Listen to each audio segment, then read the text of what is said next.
نصلي على رسول الكريم بسم اللہ الرحمن الرحیم۔ بھائی دوستوں بزرگوں، اللہ جل جلالہ و من والہ نے سارے انسانوں کی دونوں جہانوں کی کامیابی کو پورے دین میں رکھا ہے۔ جو لوگ دین پر عمل کریں گے اللہ ان کو دنیا میں بھی کامیاب کرے گا، آخرت میں بھی کامیاب کرے گا۔ جو لوگ دین پر عمل نہیں کریں گے دنیا میں بھی ناکام ہے، آخرت میں بھی ناکام ہے۔ دین آتا ہے محنت کے ساتھ۔ محنت کے لیے اللہ پاک نے انبیاء علیہ السلام کو دنیا میں بھیجا۔ یہاں چونکہ آپ سارے پرانے ساتھی ہیں تو چند باتیں ساتھ ساتھ عرض کرنا ضروری ہے تاکہ ہمیں پتہ چل جائے کہ ہم نے کیا کیا ہے اور آگے کیا کرنا ہے۔ کامیابی دین میں ہے، دین آتا ہے محنت کے ساتھ، لیکن ہر محنت سے دین نہیں آتا۔ وہ تو حضور صلی اللہ علیہ وسلم کی محنت کو حضور صلی اللہ علیہ وسلم کے طریقے سے کریں گے تو پھر جو ہے دین زندہ ہوگا۔ میں یہاں ایک ملفوظ آپ کو عرض کر دیتا ہوں، پھر آگے بات سمجھنا آسان ہوگی۔ حضرت فرماتے تھے کہ اگر حضور کی محنت کو حضور کے طریقے سے کریں گے تو اللہ پاک محنت کرنے والوں کو بھی ہدایت دیں گے، جن لوگوں میں محنت کریں گے اللہ ان کو بھی ہدایت دیں گے۔ اس ایک ہی محنت میں اللہ پاک نے دونوں چیزیں رکھی ہیں۔ یہ نہیں ہے کہ اپنی اصلاح کے لیے علیحدہ اعمال ہے اور امت کی ہدایت کے لیے علیحدہ محنت ہے، نہیں۔ انہی اعمال کے اندر دعوت، تعلیم، ذکر و عبادت، خدمت، یہ حضور صلی اللہ علیہ وسلم کی محنت کے اعمال ہیں۔ جب ہم ان کو حضور کے طریقے سے کریں گے اللہ محنت کرنے والوں کو بھی ہدایت دے گا، جن میں محنت کریں گے ان کو بھی ہدایت دے گا۔ آپ صلی اللہ علیہ وسلم کو جب یہ محنت دی گئی آپ نے اس محنت کو شروع کیا۔ ہم نے بزرگوں سے سنا جب یہ محنت شروع ہوتی ہے تو شروع میں کسی کی سمجھ میں یہ بات نہیں آتی، نئی سی بات کہ اکیلے اللہ سب کچھ کرتے ہیں اور اللہ کا غیر اللہ کے ارادے کے بغیر کچھ نہیں کر سکتا۔ کیونکہ آپ صلی اللہ علیہ وسلم کو جس علاقے میں اللہ نے بھیجا وہ لوگ بتوں کی عبادت کرتے تھے، ان کو اپنا خدا مانتے تھے، بلکہ اللہ کے ساتھ ان کو شریک ٹھہراتے تھے۔ تو یہ بات ان کو آسانی سے ہضم نہیں ہوئی۔ تو ایک تو اس کام کا اصول یہ ہے کہ جب یہ محنت شروع ہوگی کسی کی سمجھ میں نہیں آئے گی۔ پہلے یہ دعوت میں انہوں نے کہا اجعل الآلہۃ الہ واحد ان ھذا لشیء عجاب۔ یہ عجیب بات ہے کہ ہمارے 360 خدا نہیں کر سکتے اور تیرا اکیلے ایک اللہ نعوذ باللہ سب کچھ کر سکتا ہے۔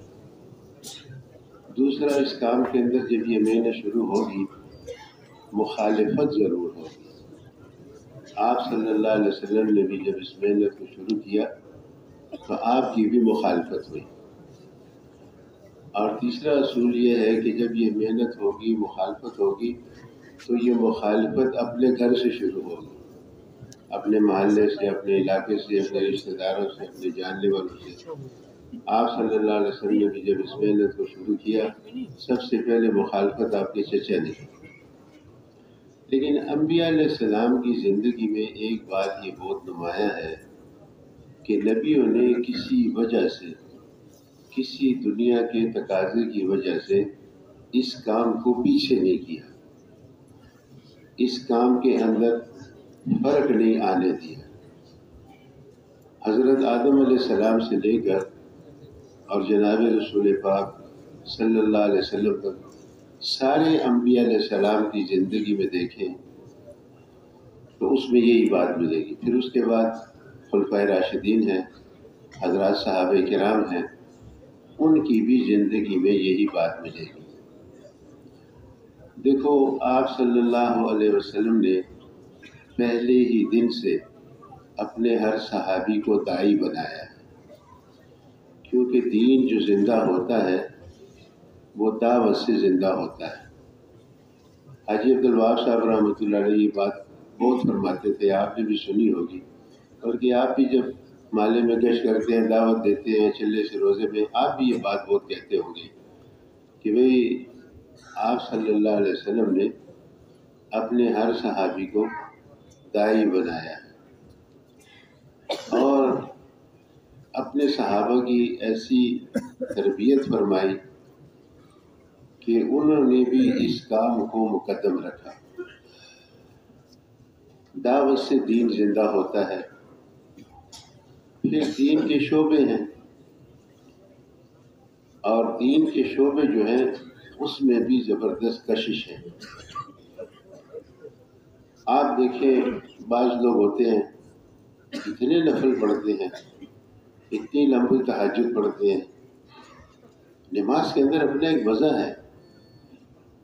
آپ حضرات نے دیکھا ہوگا ہمارے مولانا نذر الرحمان صاحب متضلع علی جو انگلینڈ میں ہمارے بزرگ ہیں، اب تو بیمار ہیں، کمزور ہو گئے، ورنہ ساری زندگی ہم نے دیکھا کہ ظہر کی نماز سے پہلے جو 4 سنت ہیں وہ تقریباً آدھے گھنٹے میں پڑھتے ہیں، بس پہلی صف میں امام کے پیچھے جیسے کسی نے کوئی چھڑی گاڑی ہو ایسے جو ہے وہ کھڑے ہوتے ہیں۔ بعض لوگ ہوتے ہیں سخاوت میں ان کو مزہ آتا ہے، خرچ کرتے ہیں، لوگوں کو کھانے کھلاتے ہیں، لوگوں کو ہدیے دیتے ہیں، لوگوں کی خدمت کرتے ہیں، تھکتے ہی نہیں ہیں، زکوٰۃ بھی دیتے ہیں، صدقات بھی دیتے ہیں، ان کو مزہ آتا ہے۔ ایک صفت ہے اللہ نے جس کو دی ہو، اللہ ہم سب کو نصیب فرمائے۔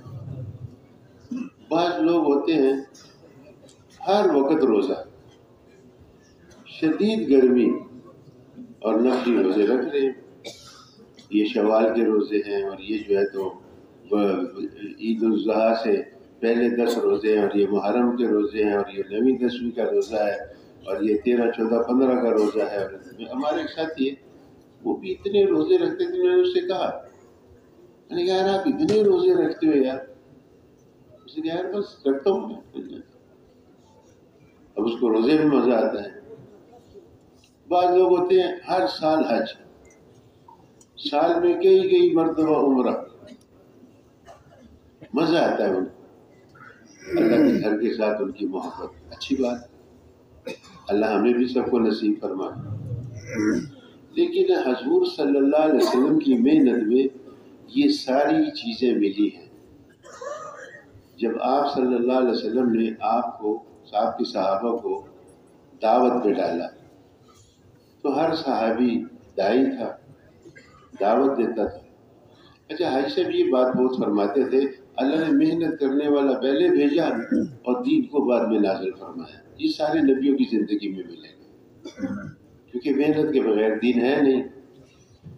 بس اس میں اتنی بات سمجھنی ہے کہ جس محنت سے دین زندہ ہوتا ہے،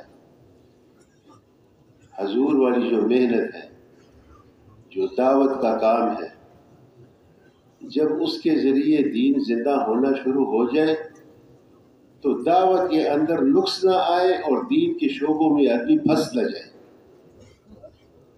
اس بات کو بس سمجھنا پڑے گا۔ اس بات کو نہ سمجھنے کی وجہ سے آج ہمارے اپنے اندر بہت سی غلط فہمیاں پیدا ہوئی ہیں۔ میں عرض کرتا ہوں، ہم نے تو حاجی صاحب سے یہ ساری باتیں سنی ہیں۔ جب صحابہ نے دعوت کا کام شروع کیا، اللہ نے دین نازل کیا، تو پھر ایک صحابی نے کہا آج کے بعد تو میں ساری رات نماز پڑھوں گا، اور اس نے اپنے آپ کو رسی کے ساتھ باندھ دیا کہ نیند آئے گی تو گروں گا نہیں۔ ایک صحابی نے کہا آج کے بعد میں بس روزہ رکھوں گا، کبھی افطار نہیں کروں، روزانہ روزہ، روزانہ روزہ۔ حضور کو پتہ چل گیا، حضور نے دونوں کو بلوایا اور ان سے کہا کہ بھی دیکھو تم جو ہے مجھ سے آگے مت جاؤ، میں رات کو نماز بھی پڑھتا ہوں، آرام بھی کرتا ہوں، میں روزہ بھی رکھتا ہوں، افطار بھی کرتا ہوں۔ وَلِزَوْجِكَ عَلَيْكَ حَقٌّ وَلِنَفْسِكَ عَلَيْكَ حَقٌّ، تم پر تمہاری بیویوں کا بھی حق ہے، تم پر تمہارے جو ہے تو یعنی نفسوں کا بھی حق ہے۔ تم اعتدال کے ساتھ چلو، تم محنت کرو، اور دین کے اوپر عمل کرو، لیکن تم مجھے دیکھو اس کے اندر، مجھے اللہ نے تمہارے لیے نمونہ بنا کے بھیجا ہے۔ قرآن میں بھی اللہ نے فرمایا، جس کا مفہوم یہ ہے کہ حضور تمہارے لیے نمونہ ہے۔ تو دعوت دیتے دیتے صحابہ بھی دین کے شعبوں میں اتنے آگے نکل گئے کہ حضور کو یہ فکر ہوا کہ کہیں ان کے دین کے شعبوں میں مشغولیت کی وجہ سے اتنا اپنے آپ کو مشغول نہ کر لے اس میں کہ دعوت کے اندر نقص نہ پیدا ہو جائے، کیونکہ جب دعوت کے اندر نقص پیدا ہوگا، کمی آئے گی، تو پھر اس کے اثرات سارے دین کے اندر نظر آئیں گے، اور یہ ایک دم نظر نہیں آتا ہے۔ یہ جب گلکار جو ہے تو دیوار بناتا ہے، تو دیوار میں جب شروع کرتا ہے تو ایک اینٹ تھوڑی سی ٹیڑھی ہوتی ہے، وہ اس وقت پتہ نہیں چلتا اس اینٹ کا، وہ تو جب دیوار چڑھتے چڑھتے اوپر جاتی ہے تو پھر اوپر پتہ چلتا ہے کہ یہ دیوار تو ٹیڑھی بن گئی، سیدھی نہیں ہے۔ تو گلکار کہتے ہیں یار نقصان اس جگہ ہے بنیاد میں، یہاں یہ اینٹ جو ہے یہ ٹیڑھی لگی تو ساری دیوار ہی جو ہے ٹیڑھی ہوگی۔ مولانا محمد الیاس صاحب رحمۃ اللہ علیہ نے جب اس محنت کو شروع کیا تو اس وقت بہت بڑے بڑے لوگ تھے، وہ علماء کرام جو تھے وہ صرف علماء نہیں تھے، وہ اولیاء بھی تھے، بہت بڑے لوگ تھے ہر اعتبار سے، اور ساری دنیا کے مسلمان ان کو مانتے تھے، اور واقعی وہ تھے ہی بڑے لوگ ماشاءاللہ۔ تو جب مولانا محمد الیاس صاحب رحمۃ اللہ علیہ نے اس محنت کو شروع کیا تو انہوں نے مولانا الیاس صاحب کو روکا، انہوں نے کہا آپ یہ کیا کر رہے ہو؟ انہوں نے کہا دین کا کام۔ کہ بھئی علماء دین کا کام نہیں کر سکتے ہیں، عوام کیسے دین کا کام کرے گی؟ یہ آگے جا کے فتنہ بن جائے گا۔ تو مولانا الیاس صاحب کو کئی مرتبہ انہوں نے روکا، تھے بھی بڑے لوگ اور اس کے استاد بھی تھے۔ حاجی صاحب نے ہمیں یہ سنایا کہ اصل میں یہ علماء مولانا الیاس کو منع تو کرتے رہے، لیکن چند وجہ تھی جس کی وجہ سے انہوں نے مولانا الیاس صاحب رحمۃ اللہ علیہ پہ ہاتھ نہیں ڈالا۔ ایک تو مولانا محمد الیاس صاحب رحمۃ اللہ علیہ کا مدرسے کے زمانے میں رات کو گھنٹوں گھنٹوں سجدے میں پڑے رہنا اور روتے رہنا، یہ بڑا مشہور تھا۔ اور ایک مولانا محمد الیاس صاحب رحمۃ اللہ علیہ کا تقویٰ جو تھا اور دین کا فکر جو تھا، یہ مدرسے میں بہت مشہور تھا۔ دوسرا، مولانا محمد الیاس صاحب رحمۃ اللہ علیہ کو غریب آدمی نہیں تھے، بہت بڑے جاگیردار تھے۔ یہ تو جب بعد میں وہ دین کے کام میں اتنا مشغول ہو گئے تو لوگوں نے ان کی جاگیر پر قبضہ کر لیا۔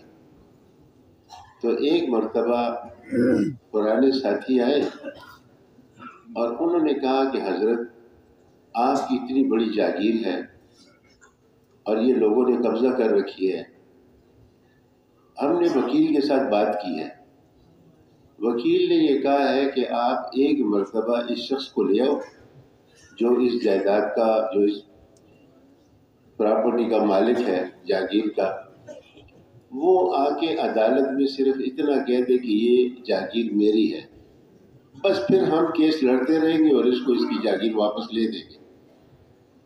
تو مولانا محمد الیاس صاحب رحمۃ اللہ علیہ نے فرمایا کہ میری مثال چوراہے کے سپاہی کی طرح ہے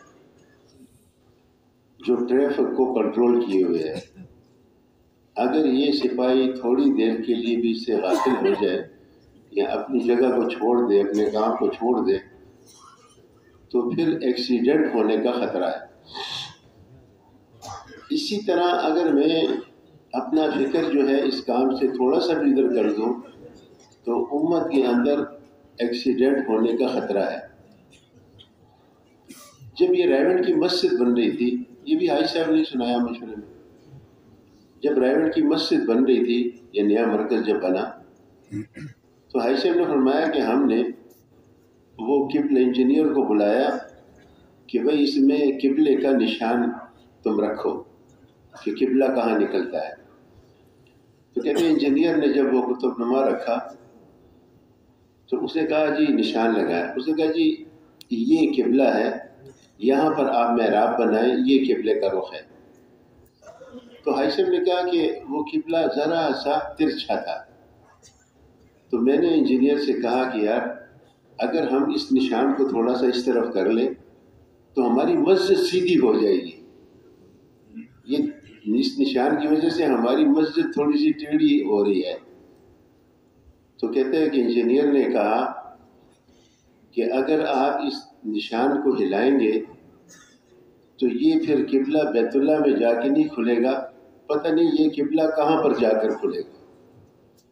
تو حاجی صاحب نے فرمایا, حاجی صاحب تو اپنی فکر والے آدمی تھے, انہوں نے اپنی فکر سے اس بات کو سوچا. تو حاجی صاحب نے فرمایا کہ میں نے سوچا کہ جب قبلے کے نشان کو تھوڑا سا ادھر ادھر کریں تو یہ کہیں اور میں جا کے کھلے گا. اگر ہم اپنی فکر کو حضور صلی اللہ علیہ وسلم کی فکر سے تھوڑا بھی ادھر ادھر کریں گے, پتہ نہیں ہماری یہ فکریں کہاں پر جا کر کھلیں گی. تو بات یہ ہے میرے دوستوں اور بزرگوں کہ آپ صلی اللہ علیہ وسلم نے اور سارے انبیاء علیہ السلام نے اس کام کو صحیح یقین کے ساتھ کیا ہے, اتنی یکسوئی کے ساتھ کیا ہے کہ آپ صلی اللہ علیہ وسلم کی جو مکے کی زندگی ہے وہ تو ہے ہی ساری قربانی اور مجاہدہ اور بھوک اور پیاس, اور حضرات صحابہ کرام بھی آپ کے ساتھ اس میں شریک تھے. تو کافروں نے مخالفت بھی کی, پھر مار پیٹ بھی شروع کی, ساتھ ساتھ لوگ دین اسلام میں بھی داخل ہو رہے تھے. صحابہ کرام جو ہے انہوں نے بھی دین کے اندر داخل ہو کر دین کا کام شروع کر دیا, لیکن تکلیفیں بڑی زیادہ تھیں. لیکن آپ صلی اللہ علیہ وسلم اور آپ کے صحابہ کسی بھی تکلیف کی وجہ سے پیچھے نہیں ہٹے. بس یہ ہمارے لیے بڑا اصول ہے. اور اپنے ان جو مسائل اس وقت پیدا ہوئے ہیں ان مسائل کے حل کے لیے کسی اور محنت کو یا کسی اور رخ کو بھی اختیار نہیں کیا. یہ بڑی واضح بات ہے. سارے انبیاء علیہ السلام کی زندگی کو دیکھیں, جائیں علماء کے پاس جائیں, مفتیوں کے پاس جائیں, مشائخ کے پاس جائیں, سب کے پاس جا کے پوچھ لیں, قرآن کی تفسیروں کو دیکھ لیں. سارے انبیاء علیہ السلام نے اس محنت کو کیا, سارے صحابہ نے اس محنت کو کیا. اس محنت میں جو مسائل آئے ہیں ان مسائل کے حل کے لیے کوئی اور راستہ اختیار نہیں کیا, اسی دعوت والے کام کو تیز کیا. یہ جو مشرکین مکہ تھک کے ہار کے آخر جو حضور کے ساتھ معاہدے شروع کرنے کیے تو وہ اس کی وجہ یہی تھی کہ حضور صلی اللہ علیہ وسلم اور صحابہ اپنے کام سے نہیں ہٹے, کسی اور طرف نہیں گئے. میں آگے اس کو بھی عرض کرتا ہوں, سمجھنے کی ضرورت ہے. یہ ہمارے بزرگوں پہ اللہ نے یہ باتیں کھولی ہیں, اللہ ہمیں سمجھ نصیب فرمائے. حضور کی محنت کو حضور کے طریقے سے کریں گے, بس یہ بڑی بات ہے. ہم تبلیغ کا کام کرتے ہوئے یہ دیکھیں گے آیا میں حضور کے طریقے سے اس محنت کو کر رہا ہوں یا نہیں کسی اور طریقے سے کر رہا ہوں. اگر محنت کے اندر حضور کا طریقہ ہوگا, محنت کرنے والوں کو بھی اللہ ہدایت دیں گے, جن لوگوں میں محنت کرتے ہیں ان کو بھی ہدایت ملے گی. اگر حضور کے طریقے سے, میں اب کیا عرض کروں, چھوٹا منہ ہے بڑی بات. حضرت فرمایا کرتے تھے جس طرح نماز اپنی حالت سے ہٹ کے پڑھی جائے. مثال کے طور پہ ایک آدمی اتحیات سے شروع کرتا ہے, پھر تکبیر تحریمہ کہتا ہے, پھر سجدے کرتا ہے, پھر رکوع کرتا ہے, تو علماء سے پوچھ لو اس کی نماز ہوتی ہے؟ سارے یہی کہیں کہ نہیں ہوتی. بھائی کیوں؟ اس کہتا ہے تو رکوع بھی اس نے کیا ہے, سجدے بھی کیا ہے, قاعدے میں بھی بیٹھا ہے, تکبیر تحریمہ بھی پڑھی ہے, پھر اس کی نماز کیوں قبول نہیں ہوئی؟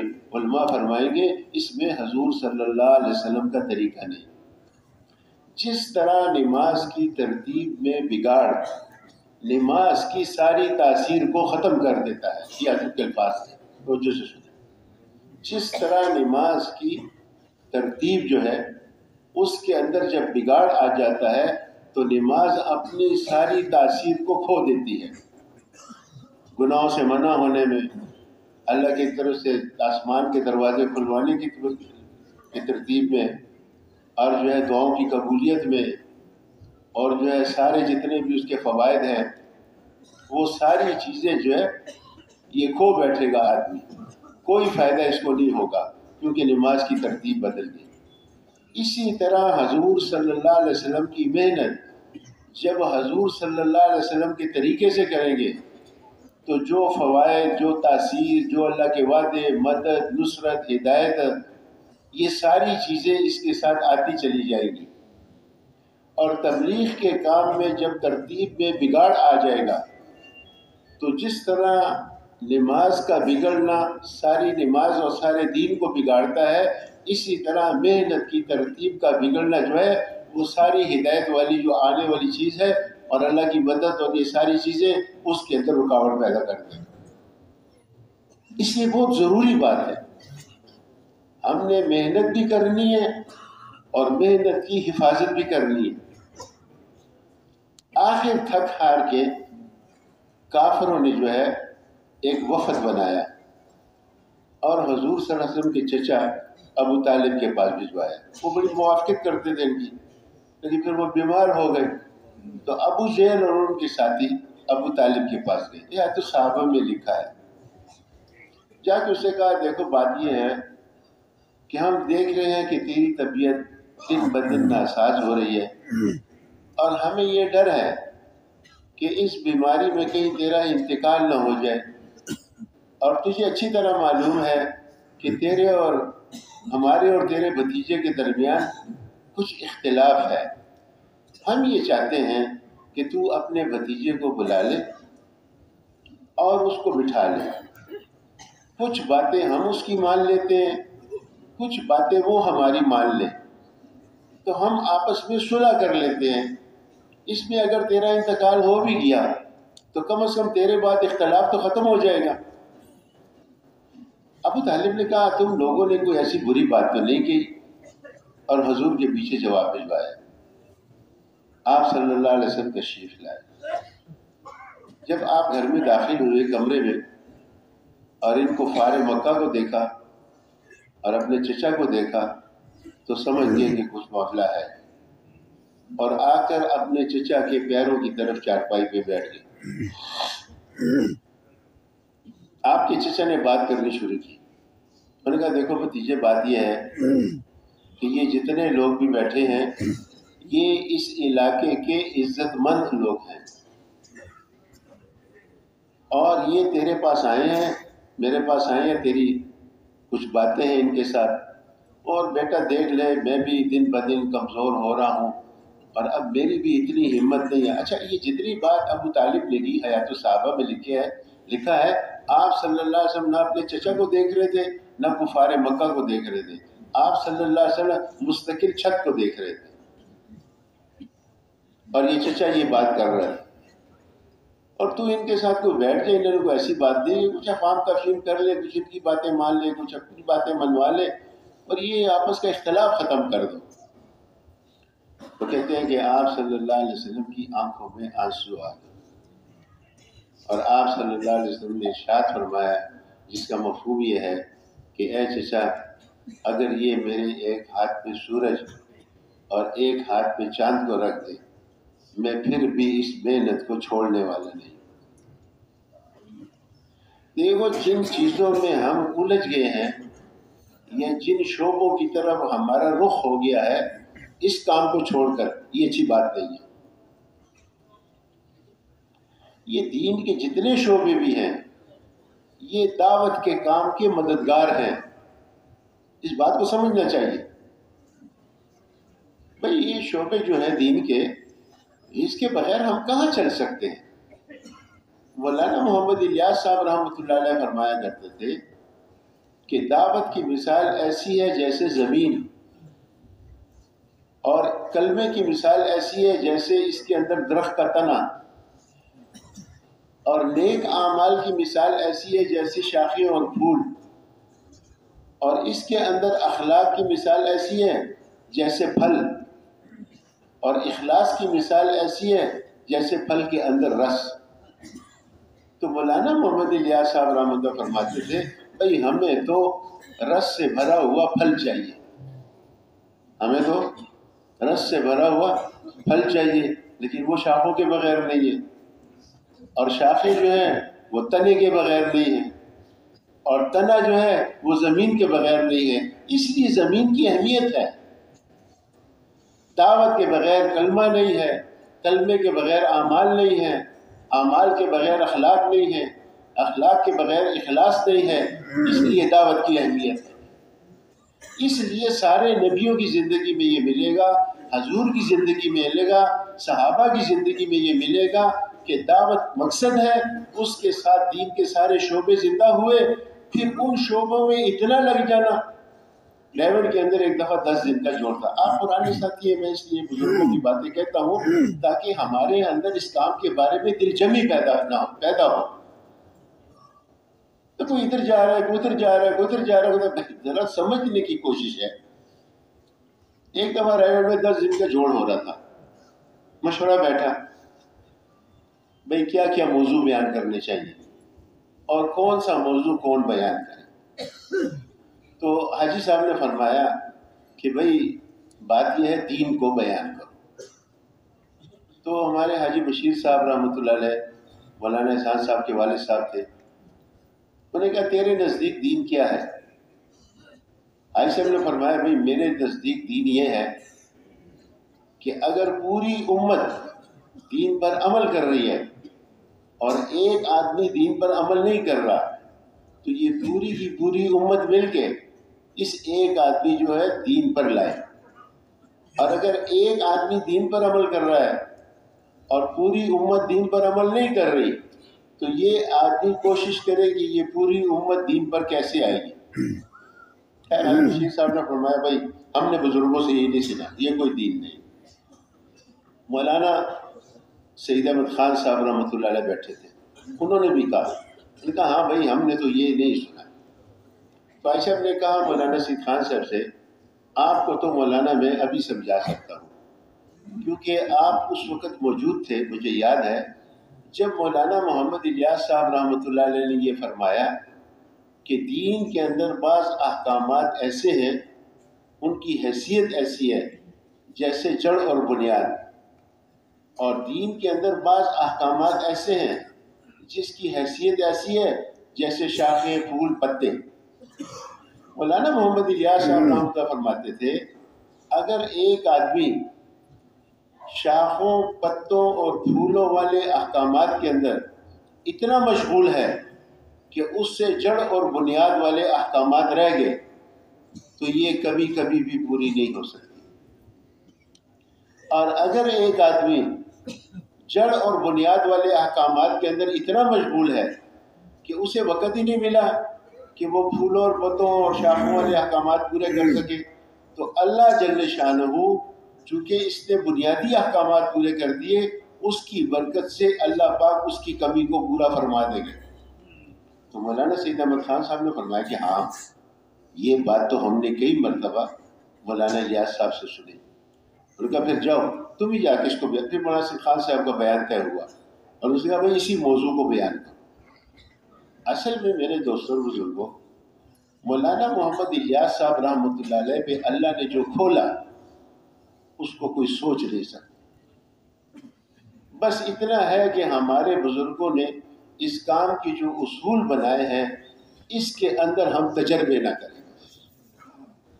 اسی لیے میں نے پہلے بھی کئی دفعہ سنایا آپ کو، آپ خود بھی ماشاءاللہ جانتے ہیں لیکن مذاکرہ ہے پھر اس کو بیان کر دوں گا۔ مولانا محمد الیاس صاحب رحمۃ اللہ فرماتے تھے اس کام میں اس طرح چلو جیسے کوچوان نے گھوڑے کی آنکھوں پہ 2 پٹیاں باندھی ہوتی ہیں۔ وہ گھوڑی کی آنکھوں میں یا گھوڑے کی آنکھوں میں 2 پٹیاں باندھ دیتا ہے، اسی کی سیدھ میں وہ گھوڑا جاتا ہے، نہ ادھر دیکھتا ہے نہ۔ مولانا الیاس صاحب فرماتے تھے کہ اس کام کے اندر ایسے چلو۔ دوسرا مولانا محمد الیاس صاحب رحمۃ اللہ علیہ، ان پہ اللہ نے یہ کھولا کہ دعوت کے ذریعے دین زندہ ہوگا، اور جب دین پہ عمل کریں گے تو دعوت کے اندر نقص نہ پیدا ہو، دعوت کے اندر دن بدن زیادتی ہو، پھر یہ سارے دین کے اندر نکھار پیدا ہوگا۔ اور جہاں پر دعوت کے اندر کمی آئے گی پھر اس میں مولانا محمد یار کیا نہیں بیان کیا مولانا الیاس رحمۃ مولانا یوسف رحمۃ اللہ، سب کچھ بیان کر دے، یقین جان جو مسئلہ تبلیغ والوں کا کو آئے اس کا حل مولانا الیاس رحمۃ اللہ مولانا یوسف ملفوظات میں، اور حیات الصحابہ اٹھا کے دیکھ لو اس میں لکھا ہوا ہے۔ مولانا محمد الیاس صاحب رحمۃ اللہ یہاں تک فرمایا جب تم دین کا کام کرو گے اللہ تعالیٰ دین کے سارے شعبوں کو زندہ کرے گا، لیکن ان شعبوں کو تم نہیں چلاؤ گے، ان شعبوں کو اور لوگ چلائیں گے، تم تو یہی دعوت والا کام کرو گے۔ اب اس سے واضح بات اور کیا ہو سکتی ہے؟ بھائی دعوت کو چھوڑ کے اور دوسرے کاموں میں لگ گئے، یہ ایسی بات نہیں ہے۔ مولانا سید احمد خان صاحب رحمۃ اللہ فرماتے تھے کہ اصل میں غلط فہمی پیدا ہو گئی، اس وجہ سے جو ہے ہر دین کے شعبے والے نے اپنے شعبے کو سنبھال لیا اور اسی کو اصل سمجھ لیا، اور تبلیغ والے بھی ایسے ہیں، تبلیغ والے بس تبلیغ ہی اصل ہے، تبلیغ تو اصل ہے، لیکن نبیوں کو جو اللہ نے بھیجا ہے، یہ مولانا ابراہیم صاحب نے کئی بیانوں میں ریون کے اجتماع یہ بات فرمائی، ہمارا تو حصہ نہیں تھا لیکن ہم موجود تھے مشورے والے۔ کئی بار مولانا ابراہیم صاحب نے یہ فرمایا کہ بھائی اللہ تعالیٰ نے ہر نبی کو دو چیزیں دے کر بھیجی ہے، ایک ایمان کی محنت اور ایک علم کی محنت، یہ دو چیزیں دے کر بھیجی ہے، کیونکہ ایمان کے بغیر کوئی عمل قبول نہیں ہے، اور بھائی جہالت کے ساتھ تو ہر عمل جو ہے قبول نہیں ہے، وہ تو علم کی روشنی میں جو اللہ حضور صلی اللہ علیہ وسلم کا طریقہ ہے اس طریقے سے عمل کو کریں گے، اس کے لیے علم ضروری ہے، تو یہ دو چیزیں دے کر بھیجا۔ دوسرا مولانا محمد الیاس صاحب رحمۃ اللہ فرماتے تھے کہ دیکھو یہ دعوت اس لیے ہے کہ احکامات کے اندر جان پڑے، دعوت اس لیے ہے احکامات کے اندر جان پڑے، اور احکامات پر اس لیے عمل کرنا ہے کہ دعوت کے اندر جان پڑے۔ یہ دونوں چیزیں آپس میں ایک دوسرے میں اس طرح گھسی ہوئی ہیں اور اس طرح شامل ہیں کہ کوئی سوچ ہی نہیں سکتا۔ کیا مطلب ہے؟ ہم گشت کریں گے اور تہجد نہیں پڑھیں گے، ہم سے روزہ لگائیں گے اور تکبیر اللہ کے ساتھ پہلی صف میں نماز نہیں پڑھیں گے، ہم تبلیغ کا کام کریں گے اور دین کو نہیں سیکھیں گے، ہم علماء کے پاس نہیں جائیں گے، اس کو سمجھنا پڑے گا۔ ہاں اتنی بات ہے اس کے اندر، مولانا سید احمد خان صاحب رحمۃ اللہ فرماتے تھے کہ دین کے جتنے شعبے ہیں وہ دعوت کے مددگار ہیں۔ اب دعوت والوں نے کہا نہیں بس تبلیغ اصل ہے، مدرسے کا نہیں مدرسہ اصل ہے، خانقاہ نے کہا خانقاہ اصل ہے، لیکن بھائی اصل تو واقعی دعوت ہے، لیکن یہ ساری چیزیں اس کی مددگار ہیں، اس کے بغیر دعوت چل نہیں سکتی ہے، اور دعوت جو ہے ان کی مددگار ہے، کیونکہ دعوت کے بغیر یہ وجود میں آ نہیں سکتے۔ مجھے یہاں پر ایک مدرسہ ہے تو اس کے محتمم صاحب آئے تھے، تو وہ مفتی صاحب نے مجھ سے فرمایا کہ ہمارے مدرسے میں ایک لڑکا ہے تو وہ کچھ تبلیغ کے متعلق اس کے اشکالات ہیں، کچھ مخالفت قسم کی کرتا ہے، تو مجھے لڑکوں نے آ کے کہا کہ جی یہ ہمارا جو ساتھی ہے یہ تبلیغ کے خلاف ہے۔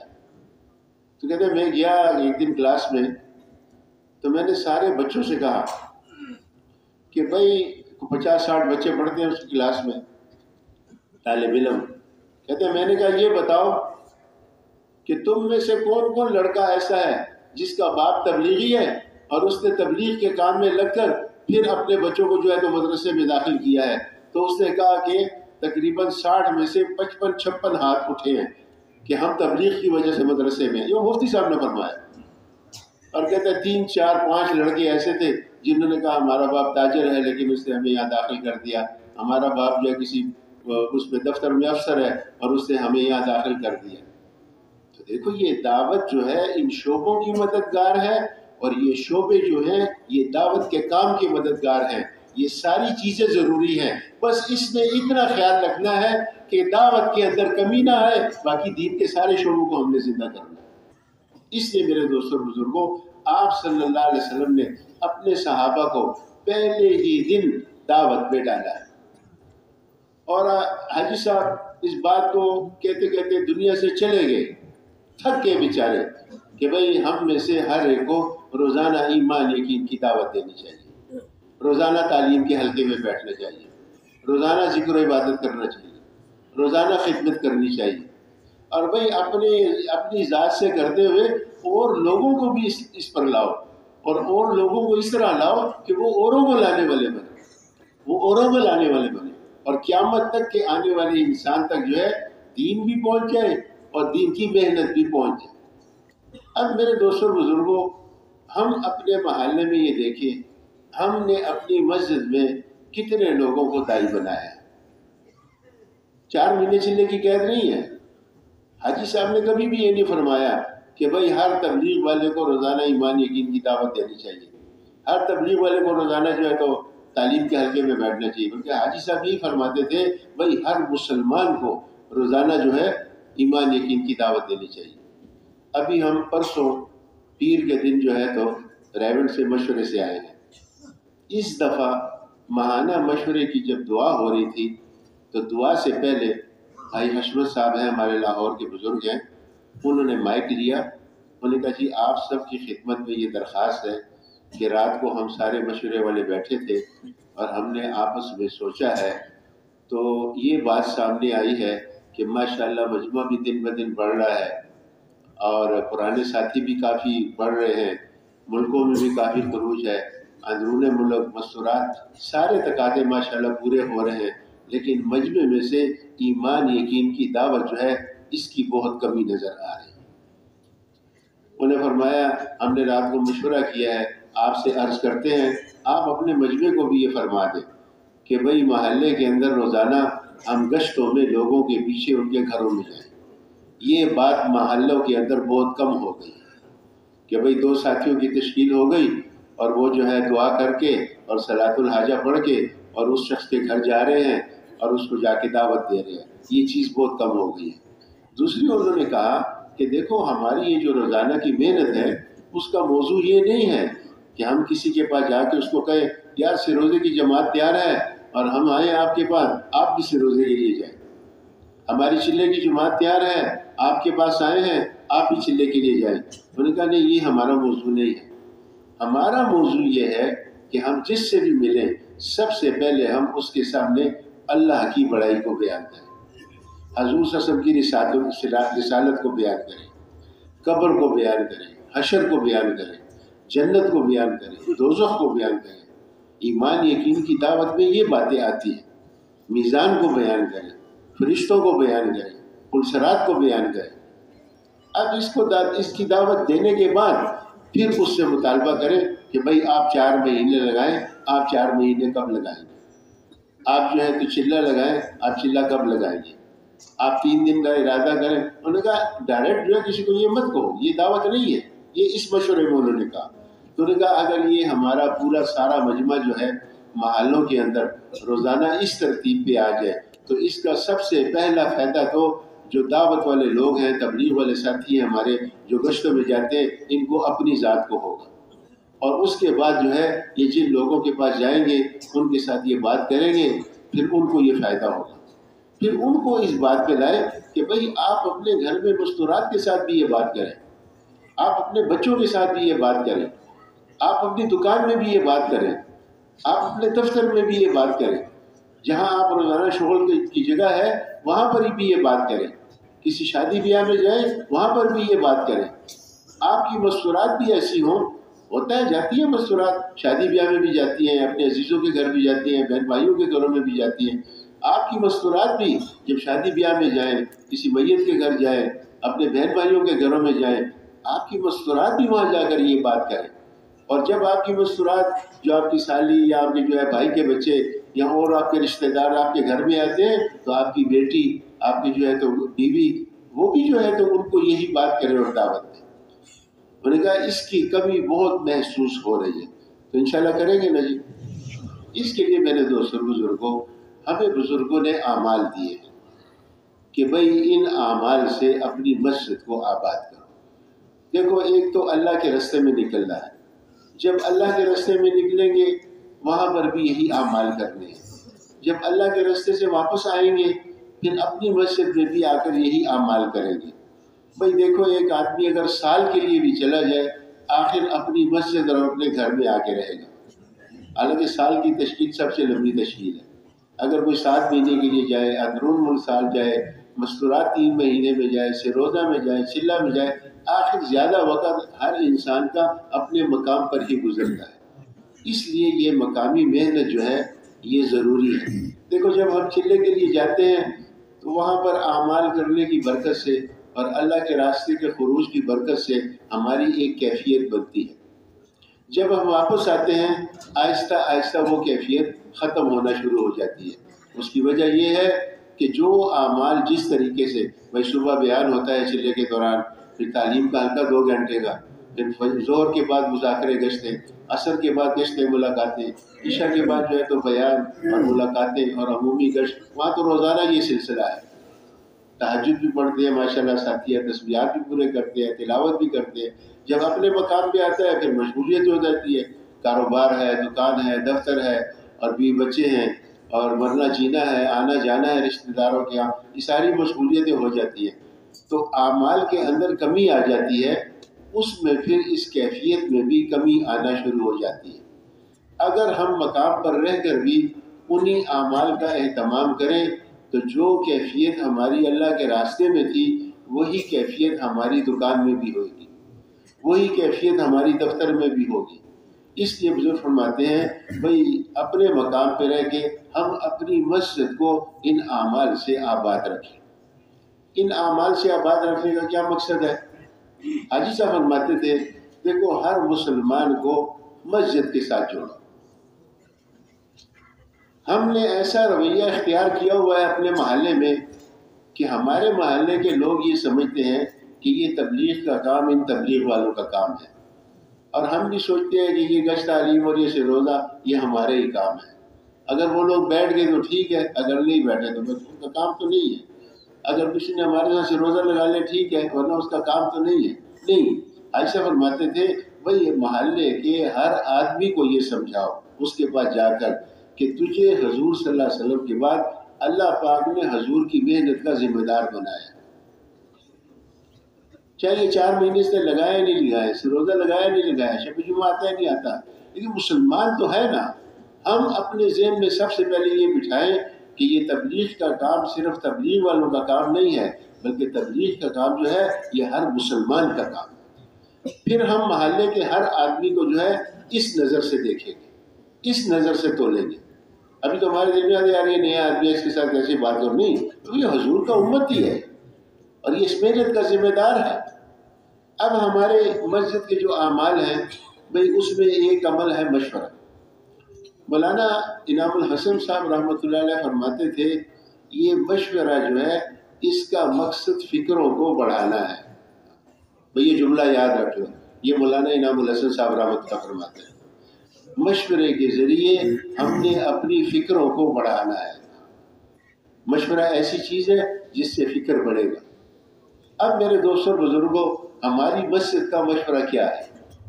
جو مشورہ ہمارے منگل کا مشورہ ہے وہی مشورہ ہماری مسجد کا مشورہ ہے۔ اس لیے بزرگ فرماتے ہیں بھائی 4-5 ساتھی ہماری مسجد کے ضرور جو ہے منگل کے مشورے میں جانے جائیں اور عصر کی نماز سے پہلے جائیں، اور وہاں پر اپنے ساتھ قلم کاغذ لے کے جائیں، اور جتنے بھی تقاضے وہاں پر بیان ہوتے ہیں اور جتنی بھی ہر تقاضے کی اہمیت بیان ہوتی ہے یہ سارے جو ہے تو لکھ کر لیں۔ یہاں پر یہ بات آئی کہ بھئی بعض محلے والوں نے یہ کہا کہ ہمارے تو 1000 پرانے ساتھی ہیں منگل کے مشورے میں، 1500 ساتھی بھی ہیں ایسے منگل کے مشورے میں، تو اگر ہر مسجد سے جو ہے 4-4 ساتھی جائیں گے، ہمارے پشاور میں ماشاءاللہ بعض مساجد ایسی ہیں وہاں پر 80 ساتھی ہیں 3 چلے والے، ایک مسجد انہوں نے بتائی 100 ساتھی ہیں 3 چلے والے، ایک مسجد اور بھی ہے انہوں نے کہا 120 ساتھی ہیں 3 چلے والے۔ تو بعض علاقوں والوں نے یہ کہا کہ جی ہمارے تو اتنے پرانے ساتھی ہیں، اگر یہ 4-4 ساتھی ہم بھی جوائیں گے منگل کے مشورے میں تو ہمارے یہ سارے ساتھیوں کا نمبر پتہ نہیں کب آئے گا، کتنے سالوں کے بعد آئے گا۔ پھر ہم نے یہاں پر مشورہ کیا تو مشورے میں یہ بات آئی کہ بھئی 4-5 ساتھی تو ہر مسجد سے ضروری ہے کہ وہ منگل کے مشورے میں جائے، باقی پابندی کوئی بھی نہیں ہے۔ آپ کی جو 50-60 مساجد ہیں اس میں سے جتنے بھی 3 چلے والے منگل کے مشورے میں شریک ہونے جاتے ہیں ان کو آزادی ہے، جا سکتے ہیں، کوئی پابندی نہیں۔ پھر انہوں نے کہا جی کہ ہمارے 4-5 ساتھی جو ہر منگل کے مشورے سے یہاں اتوار مشورے میں آتے ہیں تو اس سے بھی ہمارے یہ ساتھی کتنے سالوں بعد ان کا نمبر آئے گا، 10 سال کے بعد نمبر آئے گا، 15 سال کے بعد نمبر آئے گا. تو یہاں پر مشورہ کیا اور مشورے میں یہ پابندی بھی ہٹا دی. شاہ صاحب نے فرما دیا بھائی آزادی ہے، کسی منگل کے مشورے والے 4-5 ذمہ دار ساتھی تو ضرور اتوار کے مشورے میں یہاں آئیں. اس کے علاوہ جتنے پرانے ساتھی آنا چاہتے ہیں وہ یہاں پر آ سکتے ہیں. دیکھو حاجی صاحب نے فرمایا ایک دفعہ بھئی ہمارے کام میں جو اہم چیز ہے وہ اجتماعی فکر ہے، جو بنیادی چیز ہے وہ اجتماعی فکر ہے. اور حاجی صاحب نے فرمایا اجتماعی فکر اجتماعی جگہوں پہ بنتی ہے، اور اجتماعی جگہ جو ہے وہ مراکز ہے. جو لوگ جتنا مرکز کے ساتھ تعلق رکھیں گے، یہاں ہمارے حضرات ماشاءاللہ ہر مہینے جو ہے یہ ماہانہ مشورے بھی جاتے ہیں. دیکھو ریونٹ جو ہے ایک ایسی جگہ ہے، عالمی جگہ ہے، عالمی، وہاں پر عالمی فکر ہوتا ہے. ہمارے شمس الحق صاحب رحمۃ اللہ علیہ فرماتے تھے یہ ریونٹ بھی عجیب جگہ ہے. ہم پشاور میں ہوتے ہیں، ہمیں کچھ پتہ ہی نہیں ہوتا، جب ریونٹ چلے جاتے ہیں ساری دنیا کے حالات سامنے آ جاتے ہیں. امریکہ میں کیا ہو رہا ہے، روس میں کیا ہو رہا ہے، چین میں کیا ہو رہا ہے، جاپان میں، آسٹریلیا میں، ساری دنیا ساری وہ عالمی جگہ ہے. وہ ہمارے جو ریونٹ کے بزرگ ہیں وہ سارے عالم کو سامنے رکھ کر جو ہے یہ تقاضے سوچتے ہیں. پھر جب مہینے کے بعد ہمارے مرکز کے بزرگ وہاں جاتے ہیں وہ تقاضے وہ ان کو دیتے ہیں. پھر جب آپ حضرات منگل کے مشورے میں یہاں اتوار کو آتے ہیں پھر یہ ہمارے حضرات جو ہے آپ کو جو ہے منگل مشورے والوں کو تقاضے دیتے ہیں. پھر آپ کے پاس جب مساجد کے پرانے ساتھی آتے ہیں تو آپ منگل والے وہ تقاضے ان مسجدوں والوں کو دیتے ہیں. تو اصل تو مسجد ہے کہ جہاں سے تقاضے پورے ہوں گے، لیکن یہ تقاضے آ کہاں سے رہے ہیں؟ یہ ایک زنجیر ہے. اگر یہ زنجیر مضبوط ہوگی اللہ جل شانہ ہر مسجد سے یہ سارے تقاضے پورے کرائیں گے. اگر اس مسجد کے اندر کمی ہوگی تو پھر ان تقاضوں کے پورا ہونے میں کمزوری ہوگی. دیکھو مسجد، منگل، مرکز اور ریونٹ یہ ایک زنجیر ہے. اس کے اندر جو کڑی کمزور ہوگی وہاں پر پھر سارے کام میں اس کا ذوق نظر آئے گا. مثال کے طور پہ خدا نہ کرے کسی مسجد والے منگل کے مشورے میں نہیں جاتے ہیں تو یہ اپنی مسجد میں کیا بیان کریں گے؟ سوچنے کی بات ہے. چلو مسجد والے منگل میں جاتے ہیں، کسی منگل والے مرکز نہیں آتے ہیں تقاضے لینے کے لیے اتوار کے مشورے میں، تو یہ منگل میں کیا بیان کریں گے؟ اچھا چلو منگل والے یہاں پر آتے ہیں اتوار کو، مرکز والے ریونٹ نہیں جاتے، حالانکہ جاتے ہیں الحمدللہ اہتمام کے ساتھ جاتے ہیں. میں بفرض کہتا ہوں سمجھانے کے لیے اگر مرکز والے ریونٹ نہیں جاتے تو یہ مرکز والے اتوار کے دن آپ کو کیا دیں گے؟ تو مسجد، منگل، مرکز اور ریونٹ یہ ایک زنجیر ہے. اس زنجیر کو ہم نے مضبوط کرنا ہے. اللہ پاک ان ڈائمنڈ والے حضرات کو جزائے خیر عطا فرمائے اور اللہ پاک جو ہے ان کو اور بھی سمجھ نصیب فرمائے اس کام کی. دیکھو جو کام کی ترتیبیں ہیں یہ وقت کے ساتھ ساتھ بدلتی ہیں. یعنی میں سوچتا ہوں کہ یہ منگل کا مشورہ مرکز سے علاقوں میں جانا یہ کوئی سوچ سکتا تھا؟ کسی کی سمجھ میں یہ بات آتی تھی کہ بھائی مرکز کا جو منگل کا مشورہ ہے یہ علاقوں میں چلا جائے؟ سوچ بھی نہیں سکتے تھے ہم. لیکن بزرگوں کو اللہ نے ایک سمجھ دی ہے، ایک فہم دی ہے. دیکھیں میں نے شروع میں ہی آپ سے عرض کر دیا کہ بزرگوں کے بتائے ہوئے اصولوں پہ کبھی تجربے مت کرنا، وقت ضائع کرو. آخر تھک ہار کے اسی بات پہ آؤ گے یار اچھا مشران سنگا وہی آگے کے خیر دے، لیکن اس میں ہمارا وقت ضائع ہو چکا ہوگا. اس لیے جو بزرگ کہتے ہیں بس ہمیں بغیر سوچے سمجھے اس پر جو ہے عمل کرنا چاہیے. اچھا یہ جو منگل کے مشورے بنے تھے یہ تو ہنگامی حالات میں بنے تھے.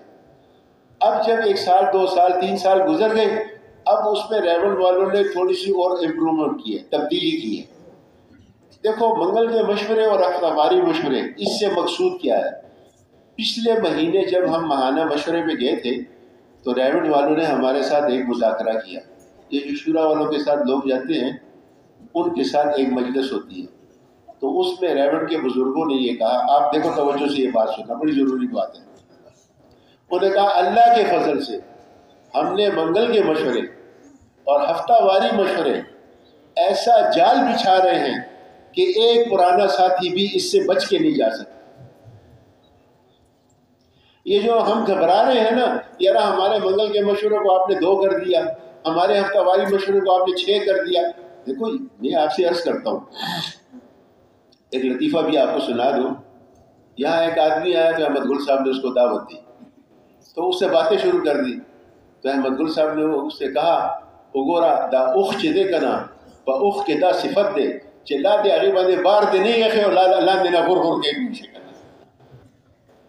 اللہ کا تاسو دا شے شروع ہو گئی کنا کسے تکلیفی پہ میں شروع ہو کنا۔ دیکھو بزرگوں کو جو اللہ نے سمجھ دی ہے ریوڑ والوں کو، وہ سمجھ ہماری تو نہیں ہے، وہ تو دن رات ایک کام کے اندر لگے ہوئے ہیں، اور وہ اس کام کو سیرت کے حساب سے کر رہے ہیں، جو سیرت سے باتیں ملتی ہیں اس کی ترتیب پہ کر رہے ہیں، جو صحابہ کرام کی زندگی میں ہے اس کی ترتیب سے کر رہے ہیں، جو انہوں نے اپنے بڑوں کو دیکھا ہے، حضرت جی کو، مولانا یوسف رحمۃ اللہ علیہ، مولانا الیاس رحمۃ اللہ علیہ، مولانا انعام الحسن صاحب رحمۃ اللہ علیہ، حاجی عبدالوہاب صاحب اور مولانا سید خان صاحب، مولانا پالم پوری صاحب، مفتی زین العابدین صاحب، یہ سارے حضرات وہ ان کی صحبت میں رہے ہیں، وہ صحبت یافتہ لوگ ہیں۔ ان کو جو اللہ نے سمجھ دی ہے، ہم دکانداروں کو وہ سمجھ نہیں ملی، ہم تو بازاری لوگ ہیں، سارا دن دکانوں میں بیٹھے ہوئے ہیں۔ مطلب یہ نہیں ہے، ہم تبلیغ کا کام بھی کرتے ہیں ساتھی، لیکن جیسے انہوں نے وقت دیا ہوا ہے اور جو صحبت ان کو ملی ہے اور جو سمجھ ان کی ہے وہ ہماری نہیں ہے، اس لیے ہم اس کے اندر اشکال نہ کریں۔ یہاں پر وہ بیٹھے رہنے والے، انہوں نے کہا بھائی آپ نے جو منگل کے مشورے اور ہفتہ واری مشورے تو تھے ہی نہیں، ہمارے نام کے مشورے تھے۔ یہ ہمارا ایک ساتھی ہے، اللہ پاک اس کو جزائے خیر دے، اس نے ہمیں اس طرح متوجہ کیا۔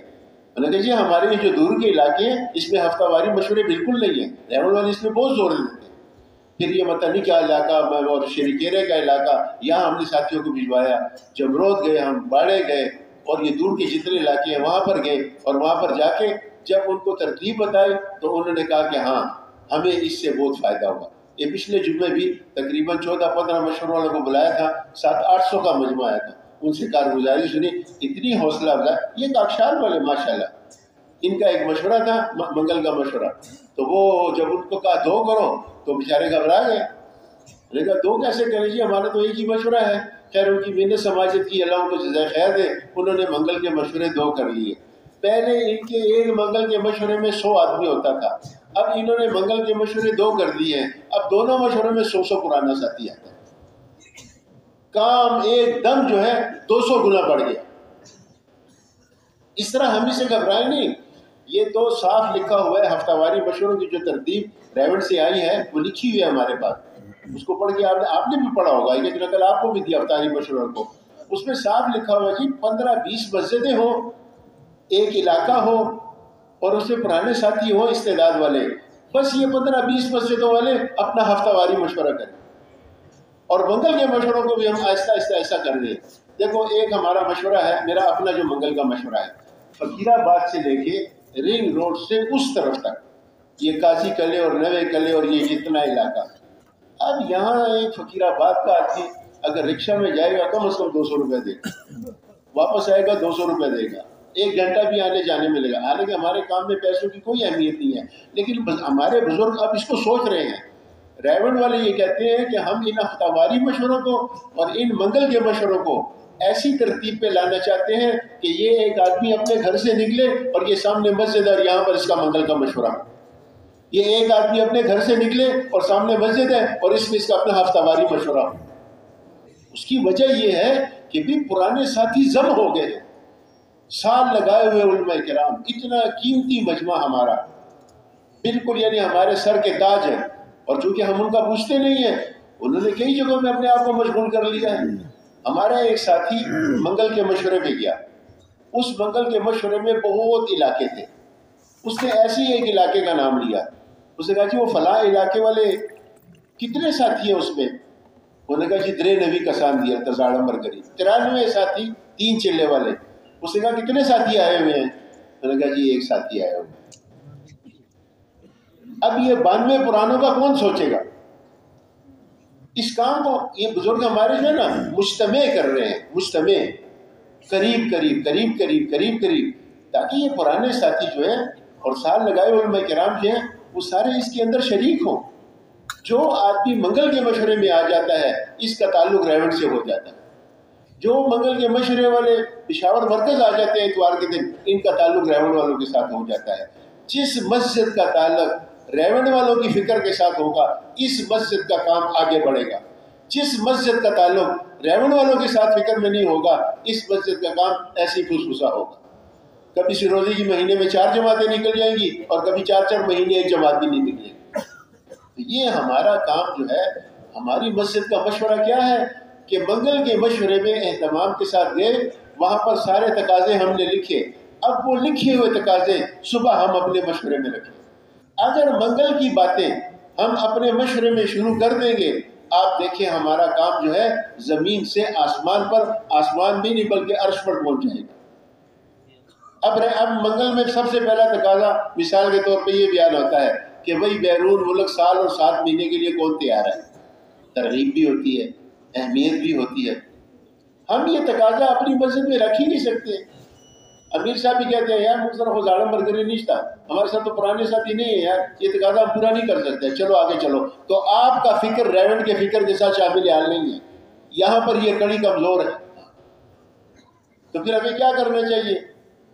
بھائی سال 7 مہینے کا تقاضا ہے, امیر صاحب کو چاہیے ترغیب دیں اور کہے بھائی ہمارے محلے میں کوئی ایسا ساتھی ہے, مثال کے طور پہ ایک محلہ ہے, اس کے اندر 10-11 مسجدیں ہیں, اس کے اندر کام ہے, پرانے ساتھی ہیں. امیر صاحب کہیں بھائی محلے کے اعتبار سے سوچو, ہمارے 10-11 مساجد میں کوئی ساتھی ایسے ہیں جن کے قواعد پورے ہوں اور وہ سال 7 مہینے کے لیے جا سکتے ہیں. اب ساتھی رائے دیں گے امیر صاحب. بھلے آپ کی مسجد میں ایک آدمی بھی نہیں ہے, لیکن اگر آپ نے اس تقاضے کو اس ترتیب سے لے لیا, آپ ریونڈ والوں کی فکر میں شامل ہو گئے. یہ زنجیر مضبوط ہو گئی. ہاں جی, وہ کہے گا جی ابو بکر مسجد ہے, وہاں ایک ساتھی ہے جی اس کے قواعد پورے ہیں. دوسرا کہے گا جی اب یہ جب ساتھیوں نے رائے دینی شروع کی نا, اب یہ فکر ہمیں چاہیے, جو مسجدوں کے اندر یہ فکر اکثر نہیں. اب 10-11 مسجدیں ہیں, اس میں 15 نام آ گئے کہ بھئی یہ 15 ساتھی ایسے ہیں ہماری 10 مسجدوں میں 11 مسجدوں میں, ان کے ملکوں کے قواعد پورے ہیں. اب مشورہ کرو کہ ان کو جو ہے کیسے وصول کریں. اب دیر ہو گئی ہے, کوئی بات نہیں, اتنی بات کر کے مشورہ چھوڑ. بعض لوگوں نے کالج جانا ہوتا ہے, بعض دکاندار ہیں, بعض میں دور ان کی جو ہے کوئی روزگار کی جگہ ہے, بعض کالج کے اسٹوڈنٹ ہیں, سب کی رعایت. اتنے لمبے مشورے بھی نہ ہوں کہ ساتھی تھک جائیں. اور دوسری بات یہ ہے کہ یہ تو مسجد کا کام ہے, یہ تو ایک دن کا کام نہیں ہے, یہ ساری عمر کا کام ہے. دیکھو اگر آپ ساتھیوں کی رعایت کرو گے تو پھر جو ہے ساتھی خوشی خوشی آپ کے مشوروں میں شریک ہوں گے. ورنہ یہ مشتاق صاحب رحمۃ اللہ علیہ فرمایا کرتے تھے کہ جب آپ ساتھیوں کو تنگ کرو گے اس اعتبار سے, تو یہ ساتھی فجر کی نماز میں آئیں گے اور پچھلی صف پہ نماز پڑھ کے سلام پھیر کے فوراً چلے جائیں گے. اب پھر 2 گھنٹے کا مشورہ یہ کرے گا امیر صاحب. تو اتنا مشورہ کر لیا, کوئی باقی باتیں کل کرے گا. آپ صلی اللہ علیہ وسلم نے سیرت سے یہ بات ثابت ہے. اذان کے متعلق جو نماز کا بلانے کا جو مشورہ تھا وہ اس وقت نہیں ختم ہوا, دیر ہو گئی, حضور نے بھائی اب جاؤ آرام کرو, کل پھر سوچیں گے. وہ تو پھر رات کو صحابہ کی خواب میں فرشتے نے آ کے اذان دی اور اللہ پاک نے نماز کا ایک طریقہ. تو بھئی ہم ساتھیوں کو تھوڑا تھوڑا اتنا کر لیا, اب دوسرے دن آ گئے.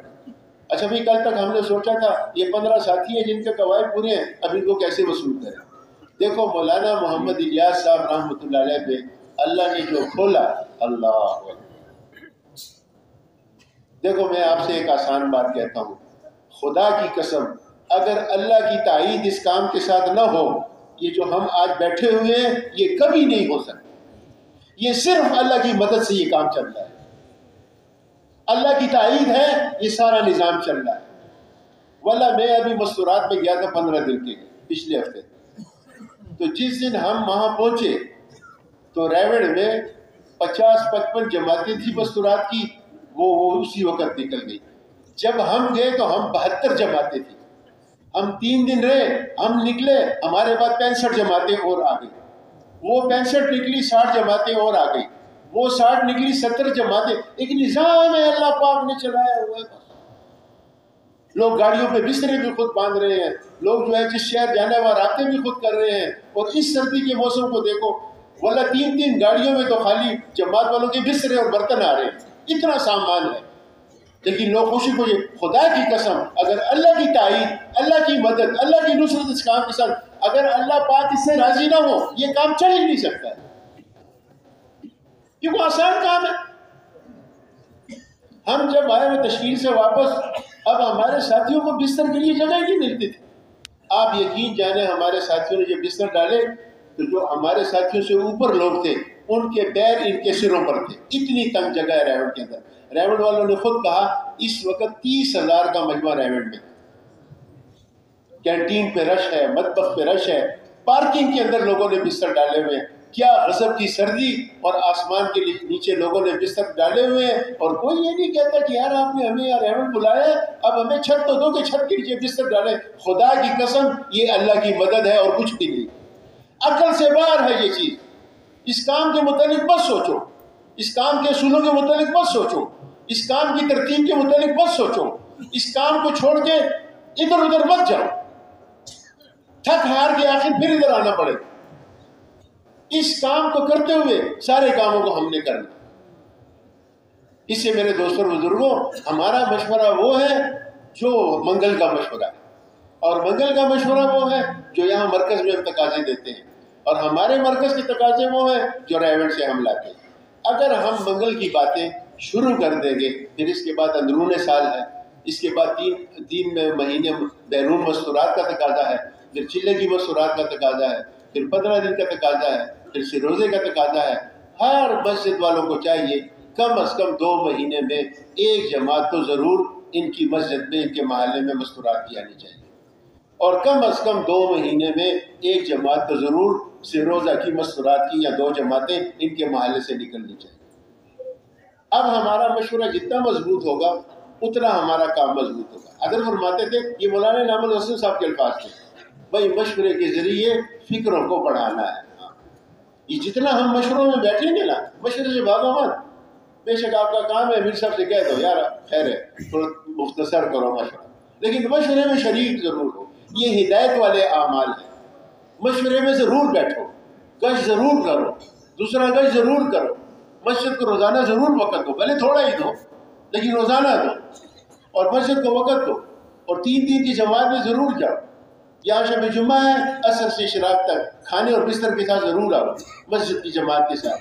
اگر شب اتوار ہے، کھانے اور بستر کے ساتھ عصر سے اشراق تک ضرور آؤ۔ یہ ہدایت والے اعمال ہیں، ہم جتنا اس میں شریک ہوں گے اللہ پاک اتنے ہمارے لیے ہدایت کے دروازے کھولے گا۔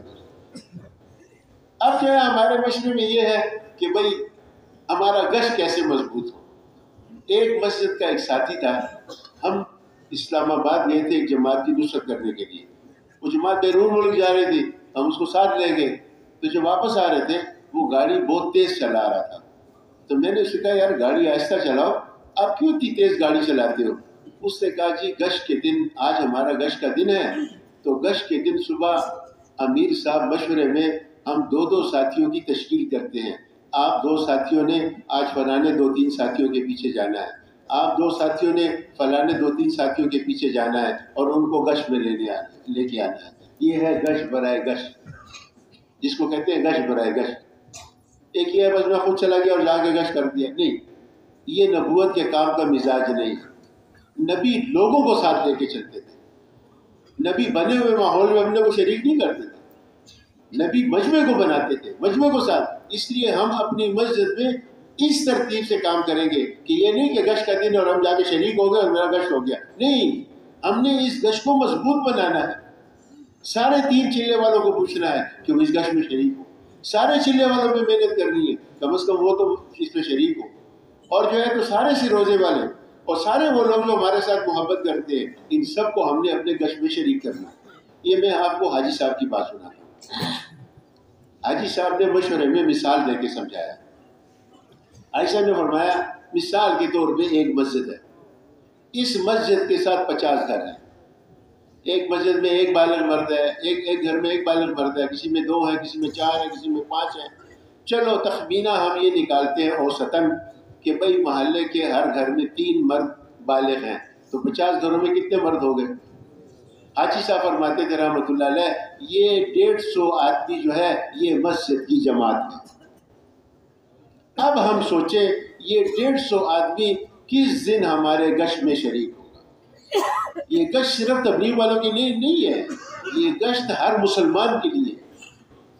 اور محلے کا گشت، یہ تو مولانا محمد الیاس صاحب رحمۃ فرماتے تھے بھئی مقامی گشت جو ہے اس کی مثال تبلیغ میں ایسی ہے جیسے انسان کی بدن میں کمر کی ہڈی. اب جس کی کمر کی ہڈی ٹوٹی ہو تو یہ آدمی کام کا ہے. آنکھیں بھی ہیں، کان بھی ہے، زبان بھی ہے، ہاتھ بھی ہے، پاؤں بھی ہے، دل بھی صحیح دھڑکتا ہے، کان بھی صحیح سنتے ہیں، بولتا بھی ٹھیک ہے، لیکن کمر کی ہڈی ٹوٹی ہے. عائشہ نے فرمایا جس تبلیغ والے کا اپنا محلے کا گشت نہیں ہے، اس کی تبلیغ کی کمر کی ہڈی ٹوٹی ہوئی ہے، چاہے اس نے 12 ملکوں میں 10 سفر کیے ہو، چاہے کسی مسجد کا امیر کیوں نہ ہو، چاہے یہ جو ہے کہ شورا کا آدمی کیوں نہ ہو، چاہے جو ہے کہ یہ بہت روزانہ جوڑ کا کیوں نہ، جو کوئی بھی ہے، جتنا سمجھ دار آدمی ہے، محلے کا گشت ضروری ہے. اور محلے کا گشت تو ایسی حج صاحب نے کہا فرمایا کہ تبلیغ میں جتنے اعمال ہیں ہر عمل کے اندر نور ہے، لیکن جو نور اپنے محلے کے ہفتہ واری گشت کے اندر ہے، عمومی گشت کے اندر، یہ نور کسی عمل میں بھی نہیں. اور حضرت کے بیانوں میں لکھا ہوا ہے کہ دین جب بھی زندہ ہوا ہے گشت کے ذریعے زندہ ہوا ہے. اور یہ گشت جو ہے یہ سارے انبیاء علیہ السلام کی سنت ہے، سارے نبیوں نے گشت کیا ہے. اس کام کا نہج یہی ہے، لوگوں کے پیچھے جانا. نبی لوگوں کے پیچھے جاتے تھے. یہ تو خدا کی قسم دین کی وجہ سے لوگوں کے گھروں میں جانا، لوگوں کو جا کے دعوت دینا، اس سے زیادہ عزت والی بات کوئی بھی نہیں ہے. اس سے بڑا عزت والا آدمی کوئی بھی نہیں ہے دنیا کے اندر، کیونکہ یہ پیغمبروں کی سنت ہے. پیغمبر سب سے عزت والے لوگ تھے. جو آدمی اپنے محلے کا گشت کرتا ہے، لوگوں کے پاس گھروں میں جاتا ہے، بیٹھکوں میں جاتا ہے، دکانوں میں جاتا ہے، جا کے ان کو دعوت دیتا ہے، خدا کی قسم یہ نبی کی نیابت میں ان جیسا حیثیت اور عزت والا آدمی ہے، کیونکہ یہ وہی کام ہے، وہی عمل ہے. اس لیے میرے دوستوں بزرگوں، یہ عمومی گشت جو ہے اس